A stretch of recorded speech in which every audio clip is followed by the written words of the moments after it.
7. تقصیر اشتباهات خود را بر گردن دیگران نیندازید. برای داشته ها و نداشته هایتان و احساسی که تجربه می کنید دیگران را مقصر ندانید. مقصر دانستن دیگران به موفقیت منجر نمی شود. علاوه بر این اطرافیانتان را نیز آزار می دهد. بدانید که خود شما مسئول عزت نفس خود هستید. شما می توانید والدین، معلم ها، روابط شکست خورده گذشته و رئیس پیشین خود را مقصر بدانید، اما تنها فردی که از امروز به بعد مسئول ساخت عزت نفس شماست خودتان هستید. زمانی که شما دیگران را مسئول اتفاقات رخ داده در زندگی خود می‌دانید، به آنها قدرت می‌دهید تا زندگی شما را تحت کنترل خود درآورند. بدین ترتیب شما قربانی هستید و فقط دیگران را قادر به اصلاح و ترمیم شرایط می‌دانید. فقط آنها قادر به تغییر شرایط هستند و این اتفاقی است که هرگز رخ نخواهد داد. این روش خوبی برای زندگی نیست، زیرا شما همواره باید بنابر خواسته دیگران زندگی کنید. مسئولیت زندگی خودتان را بر عهده داشته باشید و قدرت کنترل زندگی خود را در اختیار دیگران قرار ندهید. مقصر دانستن دیگران به نوعی بهانه آوردن برای زندگی ناخوشایندتان است. ساخت یک زندگی موفق بر پایه بهانه و دلیل بی اساس غیر ممکن است. شما تنها فردی هستید که مسئولیت انتخاب‌ها و تصمیم‌های زندگی خود را به عهده دارید و تمام اتفاقات زندگی شما از عملکردها و تصمیمات گذشته شما نشأت گرفته‌اند. مسئولیت خود را بر عهده گرفته و پیش بروید. اگر مشکل خارجی است و دیگران آن را به وجود آورده‌اند، فقط از همان خارج قابل حل است. در این شرایط شما نمی‌توانید برای حل آن اقدام کنید.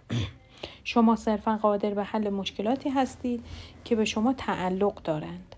چنانچه کلید حل مشکلات در دستان شما باشند، قادر به حل آنها خواهید بود. شما تنها فردی هستید که می توانید خود را خوشحال کنید، کنترل موفقیت‌های خود را بر عهده داشته باشید و عزت نفس خود را افزایش دهید. البته مقصر دانستن والدین برای تمامی شکست‌ها و عزت نفس پایین اشکالی ندارد و کار دشواری هم نیست، اما سالم نیست و شما را از پیشرفت دور نگه می‌دارد. آیا شما واقعاً به نظر 20 سال پیش پدر، مادر و یا معلمتان اجازه می‌دهید تا زندگی کنونی شما را تعریف کند؟ لطفاً این کار را نکنید. مسئولیت پذیر باشید. آنها را ببخشید. آنها آگاه نبودند. به جای اینکه دائما با خود بگویید که عزت نفس پایینم تقصیر مادرم است و دست روی دست بگذارید، دست به کار شوید و با کمک تمرین‌های این کتاب عزت نفس خود را بهبود بخشید. به تدریج موفق می‌شوید. ارزش آن را دارد. 8. از دیگران انتقاد نکنید. هر آنچه برای خود نمیپسندید برای دیگران هم نپسندید. آیا دوست دارید که دیگران از شما انتقاد کنند؟ حدس میزنم که پاسخ شما منفی باشد. اگر پاسخ شما مثبت است، تبریک میگویم. شما از عزت نفس سالم و بالایی برخوردارید. در مقابل وسوسه انتقاد از دیگران مقاومت کنید. این کار سرگرمی خطرناکی است. شاید انتقاد از دیگران به شما احساس رضایت، سرگرمی و حتی برتری از دیگران بدهد. اما در بلند مدت به قیمت از دست دادن دوستان نزدیکتان و حتی تراشیدن دشمن تمام می شود. این کار یکی از عادتهای افراد سمی است. اگر شما زیاد از دیگران انتقاد می کنید، روزی فرا می رسد که دیگر هیچ کس دوست ندارد تا در اطراف شما باشد. تمرکز مداوم بر ضعف‌های دیگران خطرناک است. ممکن است شما تا اندازه‌ای به این دیدگاه عادت کنید که حتی از خودتان هم دائما انتقاد کنید. انتقاد کردن رفتاری کاملا بیفایده است. امواج منفی که از خود ساطع می کنید بر شادی شما و افراد پیرامونتان تاثیر خواهند گذاشت. به اشتباهات دیگران کاری نداشته باشید و بر اشتباهات و ضعف‌های خود تمرکز کنید. تا حدی بر بهبود زندگی و توسعه فردی خود تمرکز کنید که وقت کافی برای انتقاد از دیگران نداشته باشید. همواره یک چیز را به خاطر داشته باشید.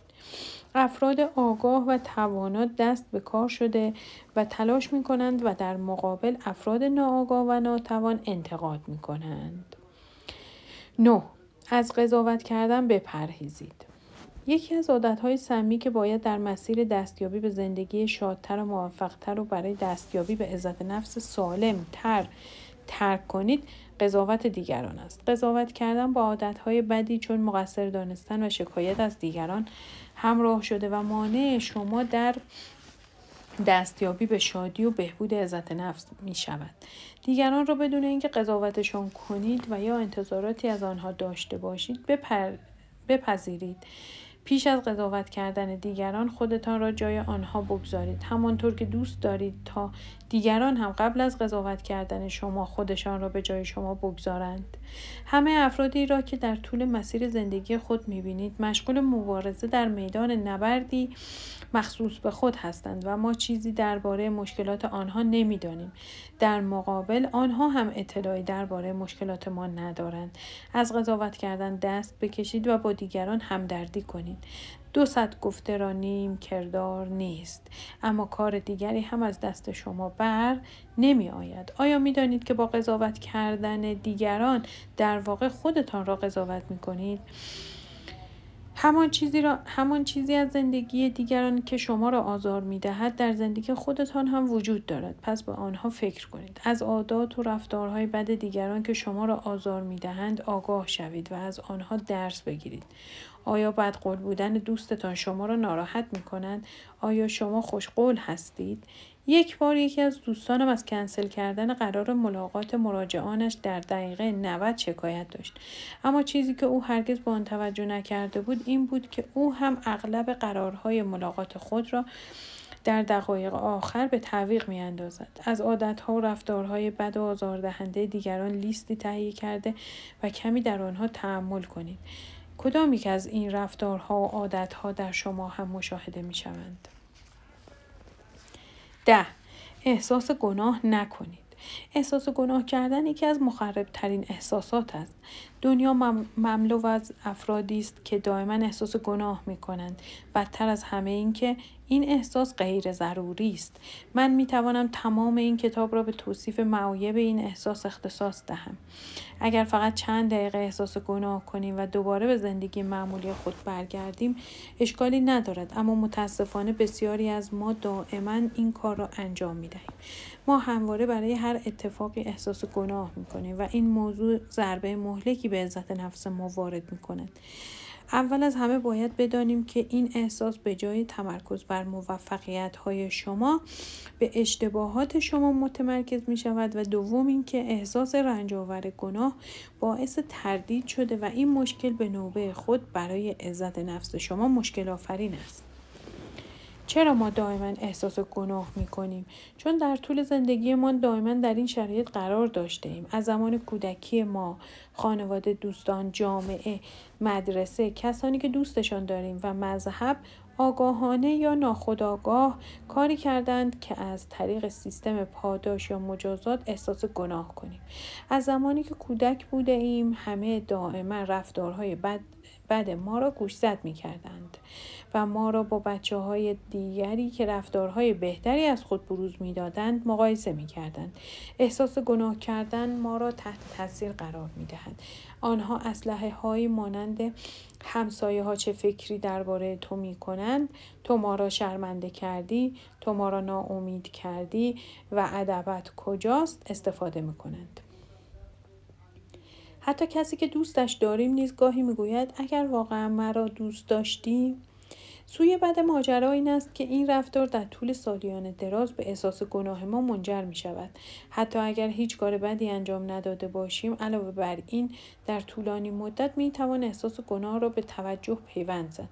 اگر شما فرد مسئولیت پذیری هستید، باید احساس گناه کنید و اگر مسئولیت پذیر نیستید و احساس گناه هم نمی کنید، پس آدم خوبی نیستید. هیچ چیزی فراتر از این نیست. احساس گناه به شکل‌های مختلف خودنمایی می‌کند. احساس گناه والدین فرزندی، احساس گناه فرزند والدینی، احساس گناه عشقی، احساس گناه برآمده از جامعه، احساس گناه جنسی، احساس گناه مذهبی و مخرب‌ترین نوع احساس گناه که احساس گناه خودخواسته است. آخرین نوع این احساس به احساس گناهی اشاره می‌کند که ما بر خودمان تحمیل می‌کنیم. در بسیاری از موارد احساس گناه تمام تلاش خود را می‌کنیم تا بگوییم برای انجام اشتباهاتمان متاسف هستیم، اما گاهی ما خودمان را برای کاری که انجام داده‌ایم و قادر به تغییر یا اصلاح آن نیستیم شکنجه می‌کنیم. بیاد داشته باشید که احساس گناه هیچ کمکی به شما نمی‌کند و فقط به آسیب‌های احساسی منجر شده و باعث می‌شود که احساس بدی نسبت به خود داشته باشید. همین امروز از این کار دست بکشید. این بهترین کاری است که می توانید انجام دهید. احساس گناه کردن باعث می شود که شما در گذشته زندگی کنید و این احساس اجازه در لحظه زندگی کردن را از شما می گیرد. تفاوت زیادی بین احساس گناه کردن و درس عبرت گرفتن از اشتباهاتتان وجود دارد. احساس گناه همیشه با مجازات همراه بوده و با اشکال متفاوتی از جمله افسردگی، احساس بیکفایتی، کمبود اعتماد به نفس، عزت نفس پایین و ناتوانی در دوست داشتن خود و دیگران نمایان می شود. نکته جالب اینجاست که هرچه بیشتر بر عزت نفس و خودباوری تمرکز کرده و در اطراف انسان‌های درست قرار بگیرید، احساس گناه کمتری را تجربه خواهید کرد. هر وقت احساس گناه کردید، بیفایده و غیر ضروری بودن این احساس را به خاطر بیاورید و سعی کنید تا از اشتباهاتتان درس بگیرید. فقط همین. این همان کاری است که باید انجام دهید.